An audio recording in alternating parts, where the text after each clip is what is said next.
경력 단절 전업주부에서 현재는 8살 아이를 키우며 남편보다 더 많이 벌고 있는 기노맘이라고 합니다. 여러분 혹시 집에서 편한 차림으로 일하면서 돈 벌고 싶다는 생각 해보신 적 있으신가요? 아니면 저와 같은 육아맘이라서 아이를 돌보면서 원하는 시간에 일하고 싶다고 생각해 보신 적은요? 또는 직장을 다니면서 월 100만 원, 아니 50만 원이라도 더 벌고 싶다라는 생각을 해보신 적이 있으실 텐데요. 그런데 아직 그 방법을 못 찾으신 이유는 무엇인가요? 시도해 보았는데 실패를 하셨거나 포기를 하셨나요? 오늘 이 영상에서는 제가 어떻게 시작을 했고 어떻게 성장을 했는지에 대한 이야기를 해볼게요. 그리고 여러분이 시행착오를 줄일 수 있는 방법도 말씀드리도록 하겠습니다. 전 원래 유아교육과를 나와서 유치원 교사로 한 4년 정도 일했어요. 그래서 유아교육만 해가지고 대학 다닌 것부터 한 8년 정도 이렇게 유아교육을 8년 정도 하고 남편이랑 결혼을 하면서 거제도에 가게 되었는데요. 막상 남편이랑 결혼을 하고 자녀 계획을 세우다 보니까 아이를 낳고 키울 환경이 되질 않는 거예요. 시댁 친정은 부산에 있고 그리고 또 다 일을 하시거든요. 그런데 유치원 교사 특성상 퇴근이 대중이 없어요. 그리고 뭐 행사라도 있으면 뭐 새벽에 퇴근하기도 하고 그리고 연차도 자유롭지 못합니다. 그러다 보니까 막상 제 아이를 낳아서 키우려니까 같이 일할 수 없는 그런 직업이었던 거예요. 그때 참 이 8년의 시간이 부질없게 느껴지고 현타가 많이 왔습니다. 이렇게 아이를 잘 가르치려고 열심히 공부를 했는데 막상 제 아이는 키울 수가 없는 거예요. 맞벌이를 안 할 수도 없고 현실적으로 다들 마찬가지잖아요. 그래서 그때부터 집에서 할 수 있는 일을 찾기 시작했습니다. 제일 처음에 시작했던 게 뭐냐면요. 블로그였어요. 블로그 진짜 어렵거든요. 그때 당시에 파워 블로그 이런 것도 만들지 못하고 그 전에 블로그를 만들어서 열심히 활동하시는 분들이 상위 노출이 되던 그런 시기였어요. 그래서 키워드를 뭐 반복적으로 많이 넣으면 뭐 저품질, 매일마다 똑같은 키워드로 글을 발행하면 저품질. 그러니까 글을 열심히 썼는데 노출이 안 되는 거야. 그런 거에 있어서 스트레스를 굉장히 많이 받았거든요. 근데 이걸로 이제 뭐 협찬이라든지 뭐 광고 수익 이런 걸로 이제 돈을 벌려고 했는데 너무 어려웠습니다. 이것도 짧게 한 건 아닌데 하다가 이제 포기를 한 거죠. 그러고 나서 제가 뭘 했냐면 아동복 판매를 시작하게 되었습니다. 육아맘들이라면 이 아동복 판매에 굉장히 관심 많이 가지실 것 같은데요. 저도 신상마켓이라는 어플을 가지고 동대문에 있는 아동복을 재고 사입해가지고 집에 쌓아놓고 그렇게 판매를 했었어요. 그때 당시 이제 인스타를 운영하고 그 다음에 이제 플러스 친구라는 카카오톡 스토어랑 이제 지금으로 말하면 채널 카카오 채널을 운영을 하면서 판매를 했는데요. 뭐 인스타 노가다 하고 그 다음에 광고 돌리고 하다 보니까 어느 정도 판매가 좀 이루어지긴 했습니다. 그때 당시 이제 친구를 한 700명 정도 모으면서 어느 정도 판매가 잘 이루어졌는데 그 다음에 이제 한 게 뭐냐 하면 패밀리룩 판매를 했어요.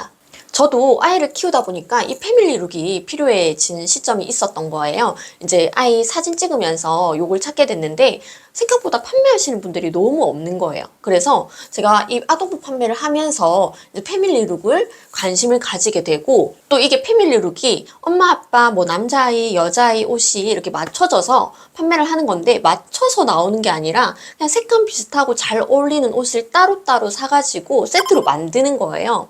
이거를 시작하게 됐습니다. 자, 근데 이게 팔리기는 굉장히 잘 팔려요. 왜냐하면 수요에 비해 판매하시는 분들이 많이 없었어요. 근데 그땐 몰랐죠. 그런 이유가 있었다는 걸. 근데 제가 이걸 시작을 해보니까 엄마 사이즈 뭐 S에서 미디움, 그 다음에 라지, 그 다음에 엑스라지, 뭐 어떤 때는 2X라지 이렇게까지 있는 경우가 있어요. 사이즈가. 그 다음에 엄마만 필요한 게 아니고 아빠도 필요하고 그 다음에 남자아이도 필요하고 여자아이도 필요한 거예요. 그래서 이 사이즈별로 이렇게 구성이 있어야 돼요. 그래서 이렇게 한 세트별로 사이즈가 이렇게 많이 필요한데 이게 굉장히 운영이 어렵습니다. 재고 관리가 어려운데 어떤 세트는 이런 사이즈가 잘 나가고 또 어떤 세트는 또 저런 사이즈가 잘 나가요. 그러다 보니까 뭐 남는 사이즈, 재고가 많이 남게 되니까 이게 손해로 이어지는 경우가 종종 있는 거예요. 그리고 이 옷이라는 게 시즌이 있잖아요. 시즌이 금방금방 지나가기 때문에 사이즈별로 재고를 맞추는 게 쉽지가 않습니다. 그래서 이걸 하다가 또 제가 다른 걸 발견을 했는데 그게 바로 뭐냐면 중국 구매 대행입니다. 여기에서 모르시는 분들을 위해서 제가 설명을 드리자면 이게 뭐냐 하면 타오바오나 1688 중국 사이트들이 있어요. 쇼핑몰 사이트. 거기에 있는 상품들을 사진만 가져다가 쿠팡이나 네이버 이런 곳에다가 올려놓습니다. 자, 그러면 이런 상품들을 누군가가 구매를 하게 되거든요. 자, 이게 어떤 분들은 중국 상품 누가 구매하냐, 뭐 해외에서 오는 건데 외송도 오래 걸리고 중국어 가득한 그런 상품들을 누가 구매하냐라고 생각하실 수 있지만 이런 경우에 구매를 해요. 만약에 한국에 없는 상품인 경우, 아니면 유통 과정이 너무 길어져서 그 중간에 마진이 많이 붙은 경우, 또는 필요로 하는 그런 비용들이 많이 붙은 경우가 있는데 그거를 우리가 단축시키기 때문에 좀 이런 마진이 적게 붙은 경우가 있어요. 그러면 상대적으로 우리나라에서 팔고 있는 상품보다 저렴한 그런 것들이 있거든요. 그런 것들은 배송 기간이 길더라도 구매를 합니다.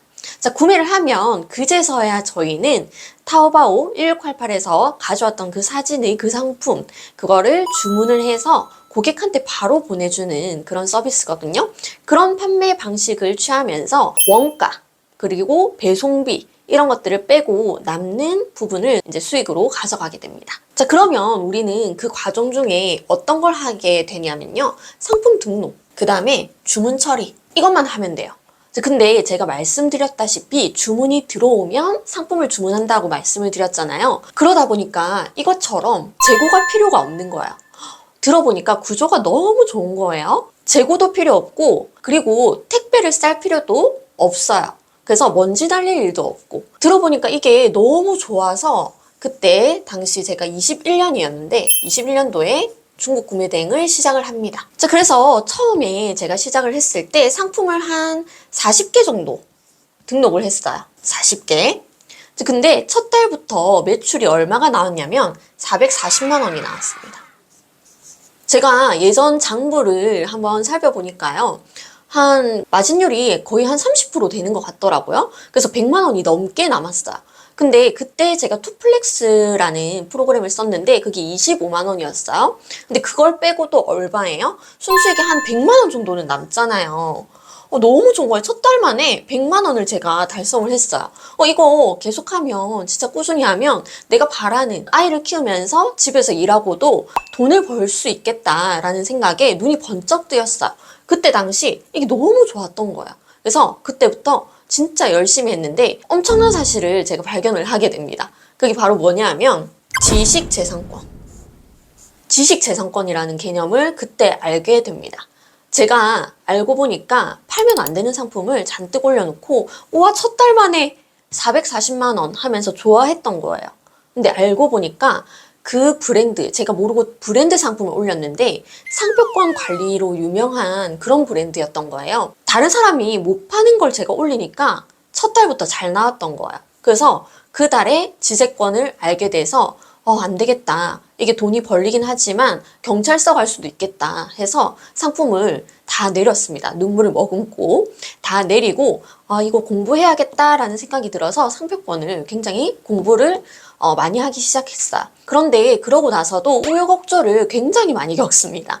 이 상표권을 공부를 하면서도 잘못 올린 상품들 때문에 쿠팡에서 마켓 정지가 되고 퇴점이 돼서 더 이상 판매를 못하는 그런 상황도 생기게 됐고요. 그리고 내용 증명도 집으로 날라와서 밤에 잠을 못 자고, 그리고 여기가 경남인데 서울까지 그것 때문에 간 적도 있었어요. 그래서 제가 도저히 안 되겠다. 매출을 올리려면 강의를 들어야겠다. 그리고 내가 안전하게 이 온라인 판매를 하려면 좀 배워야겠다라는 생각이 들어서 그때부터 강의를 듣기 시작했습니다. 작게는 몇만 원짜리 다시 보기 강의부터 몇십만 원짜리 전자책, 그리고 150만 원, 220만 원, 500만 원 이상 강의까지 한 도합 1000만 원 이상 강의비에 쓴 것 같아요. 제일 처음에 큰 돈을 주고 강의를 들은 게 220만 원짜리였거든요. 220만 원짜리. 한 22년, 23년 이때인 것 같아요. 22년. 근데 이 강사님께서 제가 한 매출 2천만 원을 찍으니까 브랜드 상품을 그냥 막 올리라고 하시더라고요. 그냥 강심장으로 계속 올리라고. 그러면 매출이 잘 나온대요. 그때 엄청 웃겼어요. 왜냐하면 다른 수강생들 몇 천만 원 이렇게 달성했습니다. 이러면서 그렇게 알려주니까. 그런데 제가 한 몇 번 올리다가 이제 경고 메시지를 받았어요. 제가 보수적이고 강심장이지 못한 것도 있지만 거기에서 이거는 아니다 싶더라고요. 브랜드 상품 올리기는 포기를 하고 다시 한번 생각을 해봤습니다. 내가 안전하게 롱런 하려고 강의를 들었는데 이렇게 하면 안 되겠다. 잠깐 반짝하는 매출은 아무런 소용이 없을 것 같다라는 생각이 들어서 그렇게 하질 않았어요. 그런데 제가 그 강의를 욕하려고 하는 게 아니고요. 이 강의를 통해서 제가 얻은 게 뭐냐면 그때 당시에 이 대량 주문 처리를 배우고자 저는 그 강의를 수강 신청을 했거든요. 커리큘럼을 쭉 보니까 업무 과정에 있어서 효율적인 거를 좀 강조를 많이 하셨고 저도 지금 효율적인 거 강조 많이 하잖아요. 그런 부분 그리고 대량으로 주문 처리를 하는 방법을 알려주셨어요. 엑셀로. 뭐 지금 같은 경우는 뭐 유튜브에서 찾으면 많이 나오겠지만 그때 당시엔 그런 게 없었거든요. 그래서 그런 것만 알아도 내가 이 220만 원이 아깝지 않겠다라는 생각이 들었어요. 그래서 이 강의를 수강을 신청을 했고 제가 원하는 이런 부분을 굉장히 잘 배울 수 있었습니다. 그러고 나니까 제가 그 이후에도 그렇게 이제 뭐 브랜드 상품을 올려서 뭐 매출을 키우세요라고 하셨지만 그래도 이 강의비가 아깝지 않다라고 느껴지는 거예요. 그리고 또 하나 제가 얻은 게 뭐냐 하면 독서 습관을 얻었어요. 이분을 통해서. 독서를 굉장히 강조를 많이 하셨거든요. 그래서 저는 이 강의비가 아깝지가 않았어요. 그 이후에도 150만 원, 뭐 500만 원 이상 강의를 들었지만 저는 항상 강의를 선택할 때 이 강사님이 알려주시는 것들을 최소한 6개월 이상은 실행을 해봅니다. 그렇게 하니까 제가 그렇게 돈을 썼어도 아깝게 느껴지는 강의는 단 한 개도 없었거든요. 그리고 최소한 실행을 그런 식으로 해보니까 경험치가 실제로 저한테 많이 쌓이는 것을 느꼈어요. 강사가 이렇게 알려주는 것을 합리화시키지 말고 그 강사가 되니까 하라고 했겠지 라고 생각을 하고 내 생각을 빼고요. 그걸 시키는 대로 한번 해봐야 돼요. 브랜드 상품 그런 건 제외하고 그런 걸 해봐야지만 내가 실제로 느끼는 거, 왜 그렇게 하라고 했는지 그런 거에 대해서 경험치가 쌓이고 알게 됩니다. 그냥 강의, VOD 강의 듣고 머리로 이해하는 거랑은 차원이 다른 거예요. 그렇게 하면서 그때는 이제 진짜 아이 재우고 밤에 일을 하고 그리고 CS 처리하면서 뭐 욕먹고 울고 뭐 이렇게 했던 시절이 있는데 지금은 직원 한 분, 알바 한 분, 그리고 사무실도 따로 있고 그렇게 일을 하고 있는데 직원분은 이제 주문 처리 해주시고요. 그 다음에 마케팅 관련 업무 해주시고 그 다음에 알바분은 상품 등록해 주시거든요. 저는 이제 소싱하는데 한두 시간 정도밖에 시간을 쓰지 않아요. 그래서 남는 시간에 저는 이렇게 유튜브라든지 강의라든지 뭐 수강생 케어라든지 다른 업무들을 많이 하고 있습니다. 여기서 한 가지 말씀드리고 싶은 건 부업에 관심 있으신 분들이 이 영상을 보실 텐데요. 제가 강의를 이렇게 들으면서 좀 경험치가 많이 쌓였다라고 말씀을 드렸잖아요. 근데 우연히 제가 어떤 댓글을 봤는데 어떤 분이 강의를 2천만 원을 들여서 들었고 한 21가지, 22가지 강의를 들었는데 다 사기다. 그렇게 말씀을 하시는 걸 제가 봤습니다. 그런데 제가 거기에서 좀 의문이 드는 점은 저는 이 강의 한 4가지, 5가지 되잖아요. 그런데도 지금 한 5년 정도가 걸렸는데 그분은 21개, 22개 강의를 들으시면서 실행의 기간을 얼만큼 잡고 그 강의를 들으셨을까라는 생각이 들더라고요. 그분이 잘못됐다라는 말씀을 드리려는 게 아니라 이 온라인 강의라는 게 의미가 퇴색되어지고 있는 것 같아서 참 안타깝거든요. 강의 광고를 보면은 1시간 만에 뭐 1,000만 원 벌었어요. 우리 엄마도 이렇게 해서 쉽게 했어요. 그런 내용들이 굉장히 많이 보입니다. 그런 광고들을 보면 나도 정말 쉽게 할 수 있을 것 같고 금방 할 수 있을 것 같고 그렇잖아요. 근데 사실 그게 가능할지 한번 생각해 보세요. 1시간에 1,000만 원. 저 유아교육 하다가 블로그부터 시작했다고 말씀을 드렸잖아요. 이게 한 17년도입니다. 17년도. 지금이 25년이죠. 그러면 17년도 이게 블로그가 전혀 도움이 안 되었다고 말할 수 없어요. 왜냐하면 이때부터 저는 온라인 시장을 이해하기 시작했거든요. 뭐 상위 노출이라든지 온라인 판매라든지 그런 것들을 계속 경험을 해온 거예요. 저는. 그래서 17년도부터 18, 19, 20, 21, 22, 23, 24, 25 8년의 시간을 여기에 쓴 거예요. 저는. 8년의 시간. 근데 저도 이렇게 못해요. 1시간 만에 이건 매출이 아니라 순수익을 말하는 거잖아요. 이렇게 못하고 있습니다. 저도 못하지만 그 누구도 불가능하다고 저는 생각을 하거든요, 솔직히. 어떤 강의를 들어도 이렇게는 힘들다고 생각을 해요. 자동화, 뭐 AI 이런 요소를 강조를 해서 그렇게 얘기를 하는 경우도 있는데 제가 저번에 자동화라든지 이런 거 얘기를 한 적이 있지만 만약에 그게 가능해지면 진입장벽이 낮아지고 그만큼 파이가 작아질 거라고 저는 생각을 한다고 말씀을 드렸습니다. 적어도 저는 6개월은 해야지 유의미한 수익이 나온다고 생각을 하거든요. 다들 뭐 한두 달만 하면은 광고에 나오는 것처럼 엄청난 수익을 얻을 수 있을 거라고 이렇게 얘기를 하고 또 생각을 하는데 저는 그게 불가능하다고 생각을 합니다. 제가 생각하는 강의는 이 8년의 시간, 제가 이렇게 했죠. 아동복 판매 블로그, 뭐 패밀리룩도 해보고 중국 구매대행, 저 중국 구매대행도 하고 있지만 일본 구매대행, 국내 위탁 판매 이런 것도 다 해봤거든요. 지금도 하고 있고 이런 것들을 하면서 제가 8년 동안 얻은 경험과 지식 그거를 알려주는 게 저는 강의라고 생각을 합니다. 강의를 듣는 거는 강사의 경험과 지식을 배우는 거지 그 강사의 노력과 결과를 사는 게 아니에요. 어떤 강의를 들으시더라도 그건 착각하면 안 됩니다. 그 강사의 이력도 중요하지만 수강생들과 어떻게 소통을 하는지 커리큘럼은 어떻게 되는지 최소한 그 부분을 찾아보셔야 된다라고 저는 생각을 합니다. 아니 심지어 어떤 분이 제 강의를 신청을 해주셨는데 그분께는 정말 감사해요. 감사한데 제가 그냥 믿음직해서 강의를 신청을 했다라고 말씀을 하시는 거예요. 심지어 제 강의는 중국 구매된 강의인데 로켓크로스 강의인 줄 알고 신청을 하셨다고 하신 분이 계셨어요. 정말 감사하지만 바로 이제 환불을 해드렸던 적이 있었습니다. 최소한 근데 강의를 신청을 할 때 내 돈을 들였을 때 그 돈에 합당한 지식을 얻을 수 있을지 그걸 봐야 되잖아요. 그게 저는 커리큘럼이라고 생각을 하거든요. 커리큘럼은 무조건 봐야 된다고 생각을 해요. 커리큘럼이 말하는 내용을 내가 이해를 못한다면 그걸 배워도 내가 이해하지 못할 확률이 커요. 근데 그 커리큘럼을 보고 이 부분은 내가 정말 배우고 싶다. 아니면 그 강사가 소통이 잘 돼서 내가 어려운 순간이 있을 때 좀 도움을 요청할 수 있을 만한 그런 강의일 것 같다. 그런 생각이 들어야 저는 강의를 수강할 만하다고 생각을 합니다. 참고로 저는 22년에 제 수강생이 되신 분과 최근에도 이렇게 소통을 했고요. 전혀 불편함 없이 저한테 이렇게 질문을 주시고 계십니다. 심지어 이제 타오바오 동결되신 분이 계셨는데 제가 영상 통화를 하면서 그걸 풀어드리려고 엄청나게 애썼던 기억도 있어요. 한 2시간 이상 영상 통화를 한 것 같아요. 그리고 제가 아이를 보느라고 전화 통화를 못하는 때가 있었는데 2시간 동안 주문 처리를 도와드린 적이 있어요. 제가 답변이 느려서 그런 게 아니고 2시간 동안 이렇게 질문 답변을 하면서 도와드린 적이 있었습니다. 주말이었거든요. 그런 식으로 저는 소통을 하고 있는데 사실 당연한 거죠. 당연한 건데 그런 것조차 되지 않는 곳들이 많다고 해서 제가 말씀을 드려봤습니다. 이 영상을 보시는 분들이 제가 할 수 있을까요? 라는 고민이 드신다면 최소한 복사 붙여넣기는 하실 줄 알아야 된다라고 답변을 드리고 싶어요. 크롬이 뭔지는 알아야 하고 최소한 엑셀은 열어볼 줄 알아야죠. 이 온라인 판매라는 게 컴퓨터를 못 다루면 굉장히 하기 어렵습니다. 남들이 날고 길 때 나는 걸음마부터 배워야 돼요.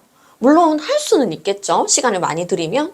근데 그 과정 중에 들어가는 내 자원이 내가 감당 가능한지를 좀 생각을 해보실 필요가 있습니다. 내가 온라인 판매를 시도할 때 들어가는 내 시간, 그리고 뭐 강의비라든지 아니면 매월 들어가는 고정비, 프로그램 비용, 그 다음에 내 열정. 이 열정은 계속 지속하기 힘들거든요. 열정은 점점 사그라들고 내 성장 속도가 그를 뒷받침하면서 올라가지 못한다면 금방 포기하게 됩니다. 이런 것들 고민해 보시면 좋을 것 같고요. 그리고 이런 분들은 절대 강의 신청하지 마세요. 강의를 들으면 그냥 쉽게 되는 줄 아시는 분들, 세상에 돈 벌 때 쉬운 일이라는 건 없습니다.